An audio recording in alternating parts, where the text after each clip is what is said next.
ثنا و ستایش مر آن خدای راست که خالق آسمان ها و زمین است.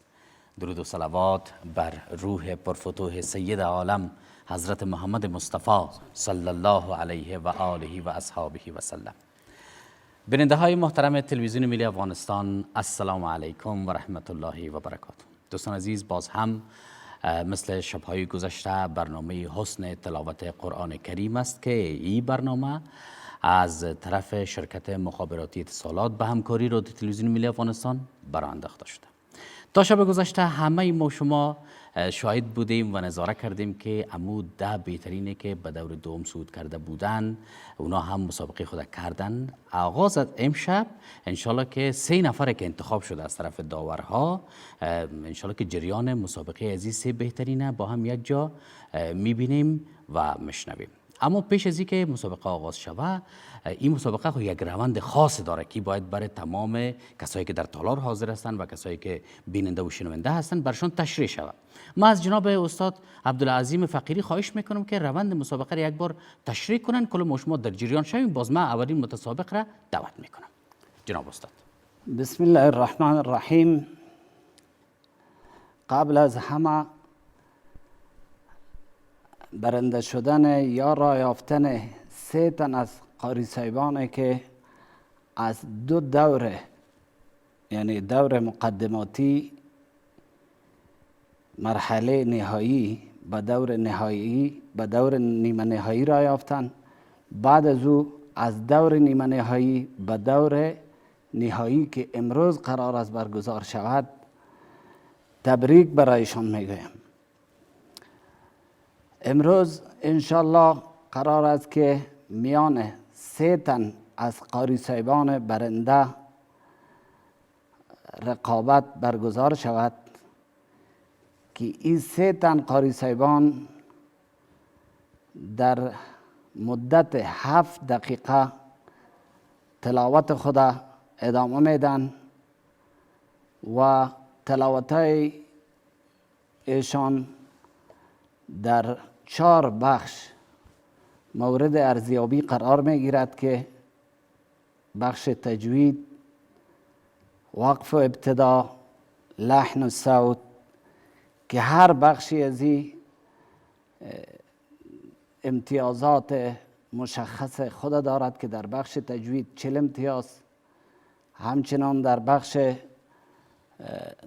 لحن و صوت 40 امتیاز و در بخش وقف و ابتدا 20 امتیاز است. تفاوت بین از این مسابقه نهایی و دیگر مسابقات قبلی که مقدماتی و نیمه نهایی ای است که در این دور قاری صاحبا یک جای مشخصه 3 تن از قاری صاحبان تلاوت میکنن. قاری صاحب ابتدایی که تلاوت میکند البته 2 تن اونها در قرنطین قرار میگیرند. بعد از او که تلاوت میکنه قاری صاحب بعدی میآید، بعد از او قاری صاحب بعدی از او تشریف میاره و تلاوت خود میکنه. این البته به خاطر است که در قرنطین قرار میگیرند که او موارد و ملاحظاتی که داورا می داشته باشند بر قاری اولی که در اینجا تلاوت میکند برش گفته میشد. قاری یک چیز تنبیه نباشه برای قاری بعدی. قاری بعدی میتونه که از او استفاده کنه. از این خاطر این ما به قرنطین گذاشتیم تا ای که شفافیت کامل در مسابقه به میان بیاید. سلامت باشین جناب استاد. تشکر. بیننده عزیز، بین که یک بار به امی 3 چهره که الحمدلله و المنه به مقام های البته اول، دوم، سوم انشالله باز نایل خواد شدن، یعنی 3 بهترین هستن، بین که با چهره هایشان یک بار آشنا شویم، پروفایلشان را ببینیم، باز انشالله که برنامه را پیش میبریم.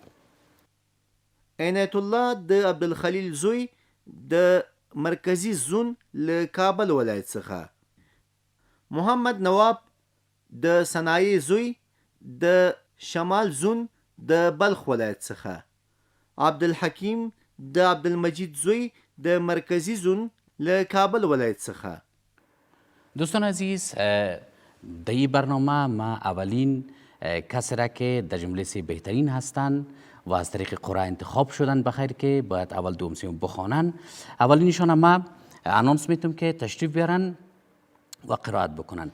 جناب قاری صاحب عنایت الله. قاری صاحب محترم جناب عنایت الله، شما از سوره مبارکه بقره جزء دوم از آیه شریفه 183 تلاوت بفرمایید که آیاتی است در رابطه با فرضیت ماه مبارک رمضان و روزه گرفتن. اعوذ بالله من الشیطان الرجیم.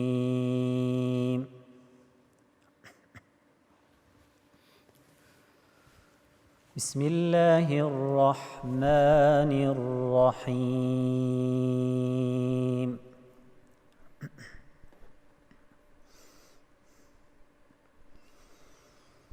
يا أيها الذين آمنوا كتب عليكم الصيام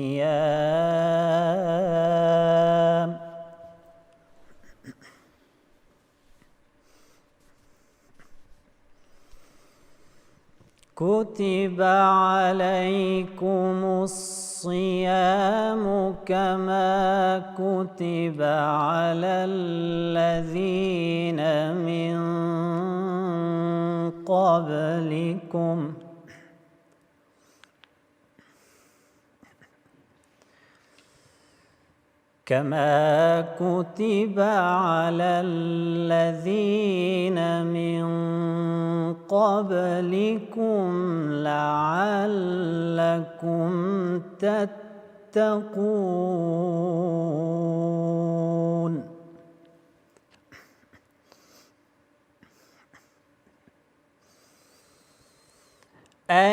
أياما معدودات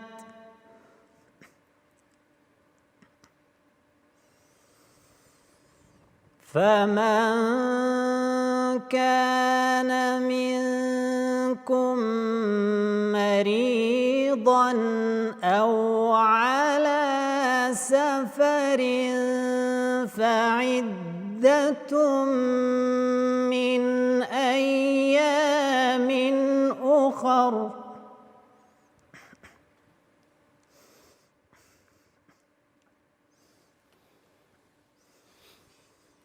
وعلى الذين يطيقونه فدية طعام مسكين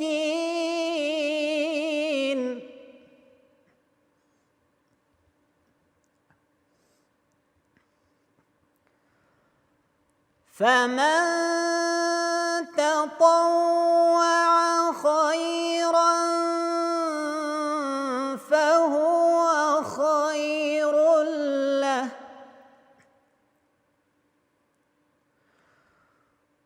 وأن تصوموا خير لكم إن كنتم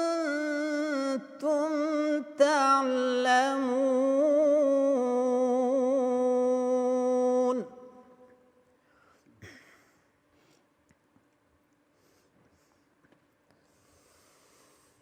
شهر رمضان الذي أنزل فيه القرآن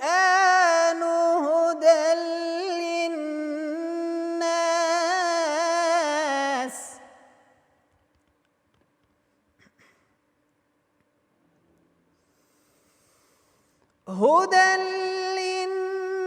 للناس وبينات من الهدى والفرقان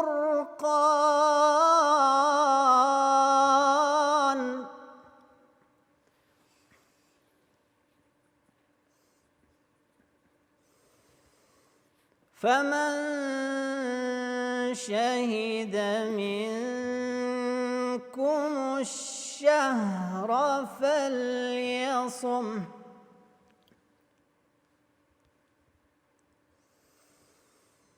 ومن كان مريضا أو على سفر فعدة من أيام أخر.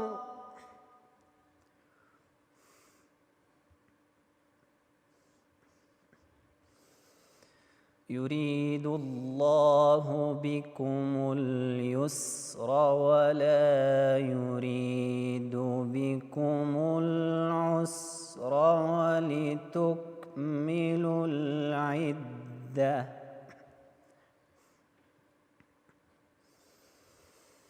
ولتكبروا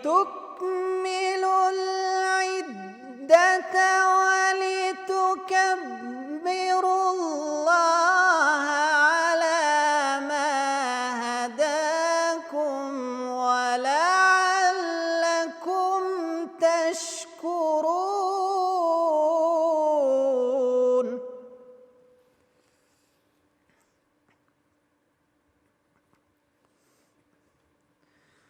وإذا سألك عبادي عني فإني قريب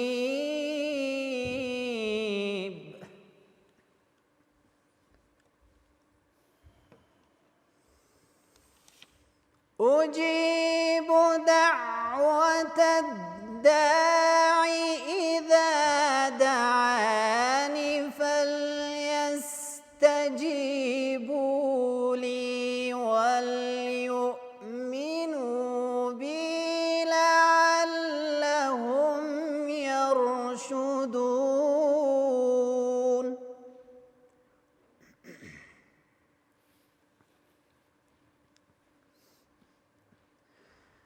بسم الله الرحمن الرحيم.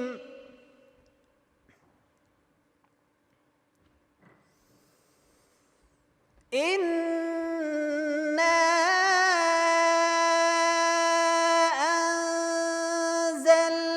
أنزلناه في ليلة القدر وما أدراك ما ليلة القدر.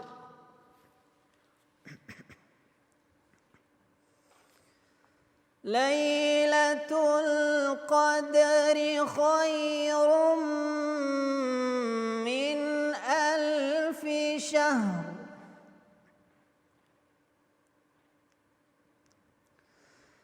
تنزل الملائكة والروح فيها بإذن ربهم من كل أمر. سلام هي حتى مطلع الفجر. صدق الله العظيم. جناب قاری صاحب تشکر. قاری صاحب عنایت الله ماشاءالله تلاوت طولانی ډیر آمادګي وخت تلاوت ډیر موافق او ډیر ښه تلاوت و د وقف او د ابتدا لحاظ نه تاسې واته ځای عادي ټول موافق هیڅ نمره ستاسو کم نه دی. سلامت اوسئ. جناب استاد فقیری ماشاءالله جناب قاری صاحب عنایت الله تلاوت بسیار خوب داشتید. از نگاه تجوید هم ماشاءالله مسلط کامل دارید. خدا خیرتون بده.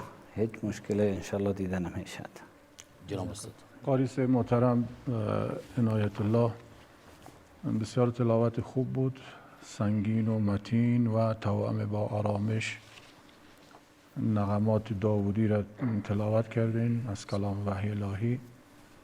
اما نکته که فکر میکنم قابل توجه باشه برای شما ایست که خب بسیار از وسعت و مساحت صوتیتون به خوبی استفاده نکردین، بر بسیار موارد کم اوجایی داشتین. البته اوجتون که وقتی اوج کردین مناسب بود، خوب بود دیگه. یک کمی تکرار در بعضی فرازها و نغمات داشتین، یعنی همون قاعده یا قانون عرفی که بین جوامع قرآنی وجود داره، قاریان بزرگ که همون 3 بخش هر مقام رو تقسیم میکنن، جواب و قرار و جواب. شما قرارها رو خواندین، خوب بود، جوابم در یک حدی، ولی جواب ها متاسفانه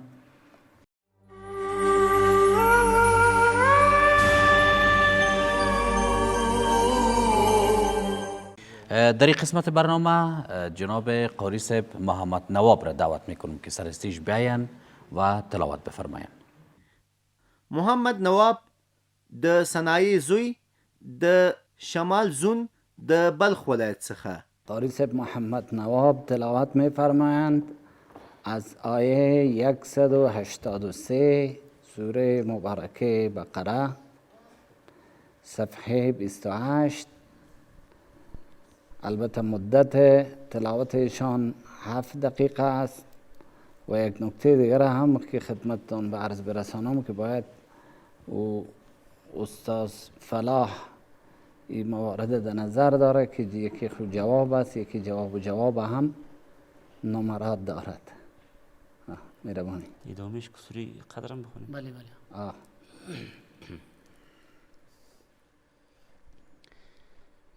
أعوذ بالله من الشيطان الرجيم.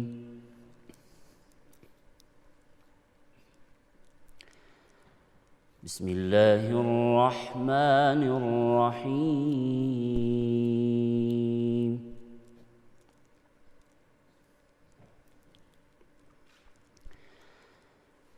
يا أيها الذين آمنوا كتب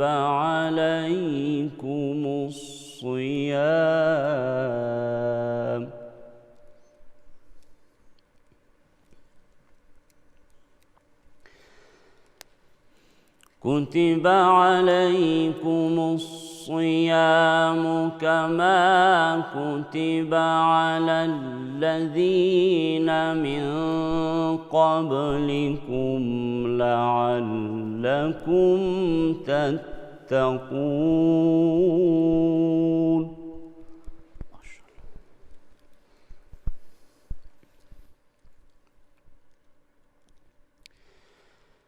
أياما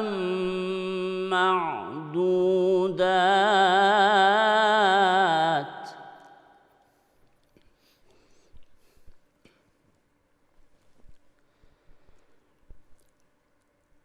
فمن كان منكم مريضا أو على سفر فعدة من أيام أخر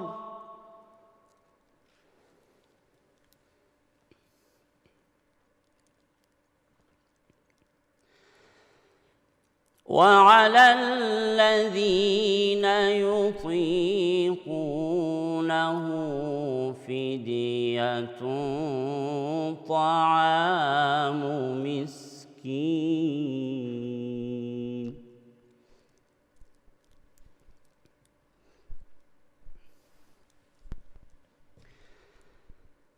فمن تطوع خيرا فهو خير له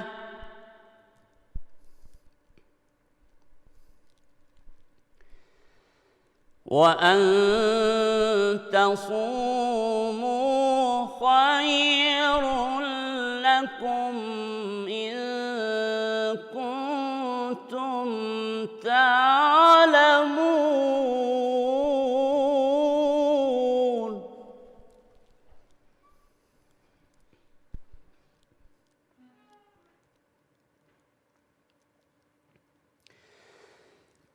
شهر رمضان الذي أنزل فيه القرآن هدى للناس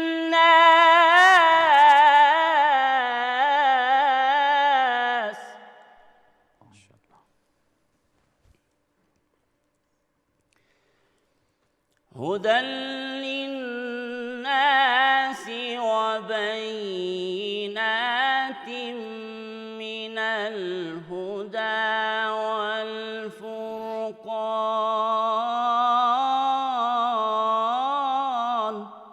ما شاء الله سبحان الله.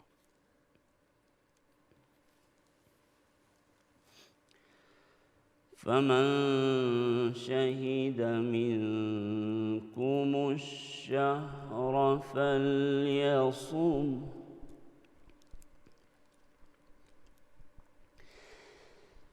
ومن كان مريضا أو على سفر فعدة من أيام أخر.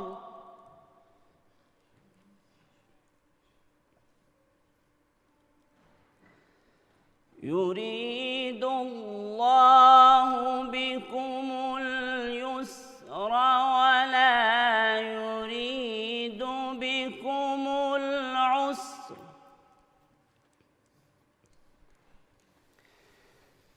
ولتكملوا العدة ولتكبروا الله على ما هداكم ولعلكم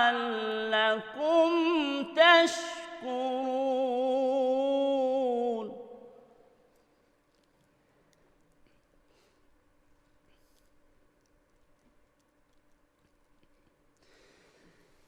وإذا سألك عبادي عني فإني قريب جزاكم الله خيرا. أجيب دعوة الداع إذا دعان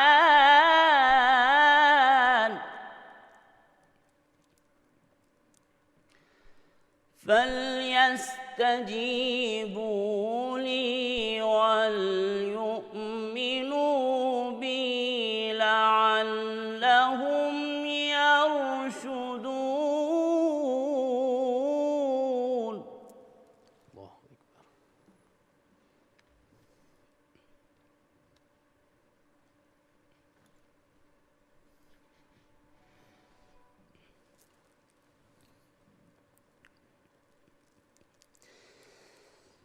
بسم الله الرحمن الرحيم. إنا أنزلناه في ليلة القدر